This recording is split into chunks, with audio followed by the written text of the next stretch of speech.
Hello everyone! If ikaw ay naghahanap ng bahay, please mag-ingat kasi ang dami pong scammer ngayon online.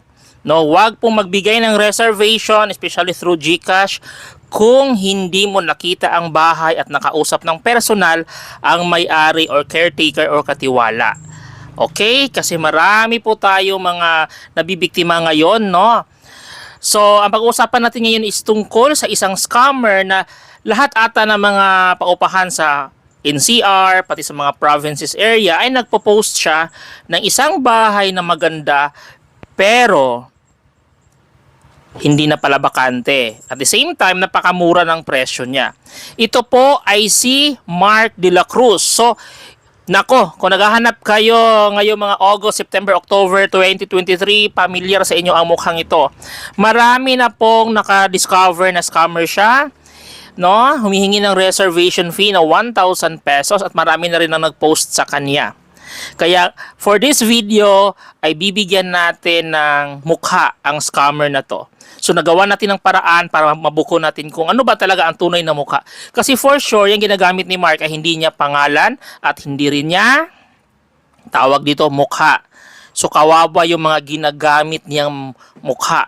Kasi kung sino man may-ari ng mukha ng Mark de la Cruz na to, kawawa talaga. Anyway, so watch nyo lang hanggang sa dulo na dito sa ating YouTube channel para makita nyo po ang mukha. So meron tayong mga kaibigan na nagpapanggap na magre-rent, no? Para malaman natin kung sino ba talaga to. So wag lang kayong bumitiw ha. Ang nakikita nyo ngayon ay sa mga comment section yan na marami na siyang mga nabiktima talaga. Ngayon, pag-uusapan naman natin dahil nagpapanggap tayo na uupa sa kanyang bahay. Tapos, nagpapanggap tayo at kinuha natin ano nga ba ang bank details or GCash number ng taong ito. Ano mga ginagamit niya at para matrace natin kasi kawawa naman yung mga biktima. Kaya sa lahat ng biktima ni Mark de la Cruz, please watch until the end of this video. So ito na nga yung Facebook account na ginamit niya. Tingnan natin kung makaya ba natin siyang i-trap. So please share this link ng ating video para malaman ng ibang biktima. Okay, so ito yung bahay, di ba? Ang ganda ng bahay na ino-offer niya, no? Napakakintab. So ito na nga, dito sa video na to naka-block na ha. So nagpapanggap tayo. Sabi niya, yes ma'am, inquire po ba kayo sa house? So ito na nga, 8,000 monthly, no? Ang sabi niya, may 1K reservation. So yan, so when ko pwede ma-view, so kailan nyo, so marami siyang biktima, so hindi niya pinapansin, napansin nyo, Friday na, tapos Sabado na, hindi niya pinapansin yung mga ano, no, yung sa tingin niya, hindi niya, walang pera. So ang ginawa natin, sinabi na lang na interested sa bahay. Ay, nakuha na pala. Sige kuya, salamat. Hanap na lang ako ng iba. Sige, siyempre, dumidiskarte tayo para makuha natin yung atensyon niya. Hindi po naman mo nakuha, hindi pa daw nakuha. Sabi niya dito, hindi pa daw nakuha.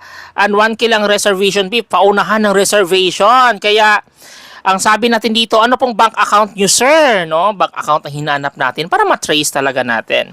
Sabi niya dito, sa bank account na lang po ng wife ko. West Bank po. Humingi tayo ng details.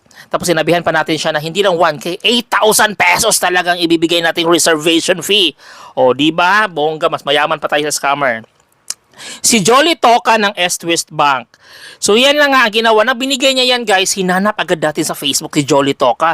Matrace ba natin kasi wife, di ba? So yan na nga si Ma'am Jolly Toka. Anyway, thank you so much Ma'am Jolly Toka. Si Ma'am Jolly Toka po ang tumulong sa atin para makuha ang mukha ng scammer na to. So ito na nga ang Facebook ni Ma'am Jolly Toka. Nag-ano muna ako, nag-scroll. At dyan ko nga nalaman na legit si Ma'am Jolly. So malaki talaga ang duda ko na ginamit lang to si Ma'am Jolly, no? So hindi niya ako nagkamali guys. Ito sa si Ma'am Jolly ay may tindahan na doon magka-cash in, magka-cash out ng GCash at iba pang padala. Kaya yan, nag-ano ako, yan si Apple Toka, kitchenat ko rin si Apple Toka. Kinonfirm ko kung tatay ba niya si Mark de la Cruz. Pero kung isipin nyo guys, magtaka ka no, ang anak si Apple Toka, si Jolly Toka yung nanay, bakit yung tatay, yung tatay, tawag dito, yung tatay is anong tawag dito? Bakit Mark de la Cruz ang pangalan? So yun na nga, minessage natin si Apple Toka at na-shock talaga ako sa tinamuha, scroll up natin ha. Tinanong ko siya is, tatay niya ba si Mark? O, anong sagot niya? Diyos ko, mawiwindang kayo guys. Grabe talaga to si Mark de la Cruz ka scammer, no? O kasi sabi ko mag-reserve po kasi ako. So nagdrama din ako kasi malay ko ba kasabwat no si Apple Toka. So yun na nga nagtaka ako kasi iba yung name. Kasi 'di ba Mark de la Cruz tapos anak niya si Apple Toka, asawa niya Jolie Toka. Tapos sabi niya, wala na po akong tatay, 3 years old na po patay ang tatay niya, namatay. Diyos ko no, 3 years old pa po na ako, namatay na yung tatay niya. No, ano to si Mark de la Cruz, isang Eve 3 sa Encantadia, no? Nabuhay siya. Sus, Diyos ko. Tapos, basta ito na yung mga chat namin. Ako, actually, mapapansin nyo sa chat, kung babasahin nyo, minsan nagdududang ako, baka kasabot niya si Apple Toka at si Jolie Toka. Kasi minsan parang takot pagbigay ng information si Apple Toka. Kasi ako naman, sinend ko yung screenshot na, ito. Diba? Para makita din nila na, kilala ba nila? So yan, screenshot ko yung nanay niya. Mahaba na yung chat na yan. Basta, binalikan ko si Ma'am Jolie Toka. Ito na nga si Ma'am Jolie Toka. Tinawagan siya ng anak niya kasi kanina pa ako nag-chat-chat, hindi siya nagre-reply. Balik tayo sa first chat namin. Ito yung unang chinat ko sa kanya. Alas 3 ng hapon. Hindi siya nag-reply. Yun pala, hindi siya techie. Nasa spam yung message. Yun na nga, 4:30 after 1 hour, nag-chat siya. Sabi niya, store po ito. Kasi sinabihan na siya ng anak niya na may scammer na gumamit ang bank account niya. Sabi niya, wait lang po, may customer. So, dito sa pag-uusap namin ni Ma'am Jolie Toka, dito ko nalaman, may tindahan nga siya sa may Putatan, Muntinlupa.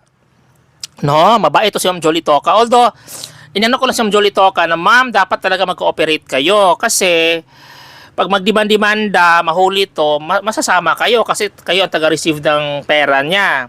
Parang ganon. So, yun na nga, nalaman niya para mga 20 years old ata yung edad daw, payat, matangkad daw yung lalaki, base dyan sa aming, tinanong ko may CCTV, wala naman sa CCTV. Kaya sabi ko, nagpanggap ako, so ganito ma'am, ang drama natin, sinabi ko kay Jolie Toka, magchat-chat ako sa inyo ma'am na, ma'am, natanggap nyo ba yung 8,000? Nakita ko po kayo sa Facebook kasi binigay po ni Sir Mark yung nyo, S-West Bank. Natanggap nyo ba? Tapos sabihin nyo, ma'am, na-receive ko na. Mag-reply ka rin na-receive mo na para i-screenshot ko.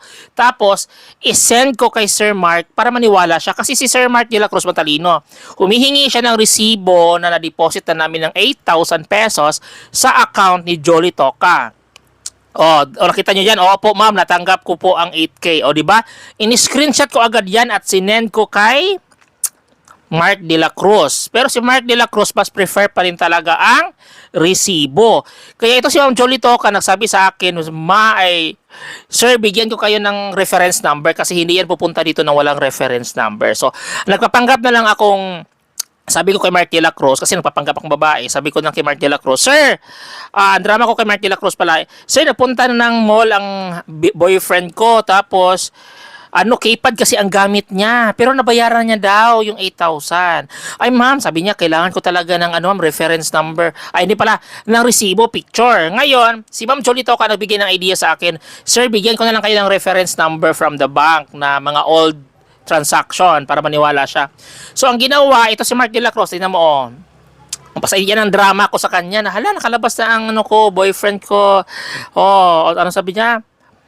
Basta sabi niya, kaya po ma-prefer mo may resibo. Gusto talaga ng resibo kasi matalino din siya. Baka, di ba? Kasi scammer siya, matalino siya. Hindi niya alam, mas scammer ako. So, yun na nga, nangyari. Kahit insinend ko na kay Mark de la Cruz yung screenshot ng aming chat ni Ma'am Julie, ay nako. Pero alam mo sa chat, matalino din ako. Hindi ko talaga sinabi doon sa chat ni Ma'am Julie. Ma'am Julie, hasawa niyo ba si Mark de la Cruz? Wala. Bali, nag-confirm na ko, Ma'am Julie, binigay po ni Sir Mark yung East-West Bank account niyo. Natanggap niyo bang 8K? Yun na ang drama para wala siyang pagdududa, di ba?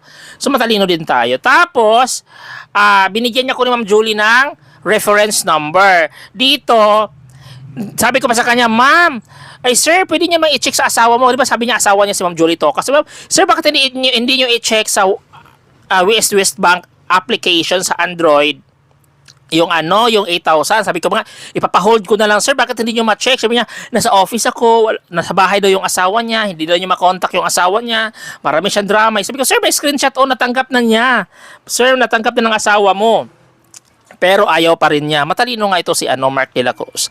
Matalino talaga siya. Ang problema dito, sino mas matalino sa aming dalawa. Kaya, nung binigyan ako ng reference number. Yan ako, binigyan ako ni ma'am, nakikita nyo sa screen, PC2 2023-1109. Nang binigyan, bigla siya nagpasensya, di ba? Napansin niya, bumait siya bigla. Sabi niya, ay, pasensya po.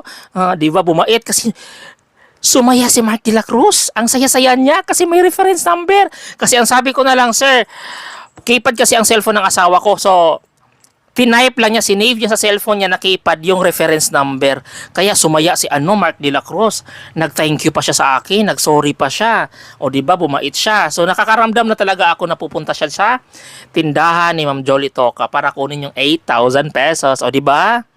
Ano din, ito, nag-chat si Ma'am Jolly, pinakita niya yung tindahan niya. So, dito natin makikita na mukha talaga siyang pera. Kasi isipin mo, 1,000 yung reservation, di ba? Marami siya na-scam sa 1,000. Hindi niya naisip na nilakihan ko talaga ang, ito, welcome po, di ba? Thank you, see you on Tuesday, ma'am. Welcome po.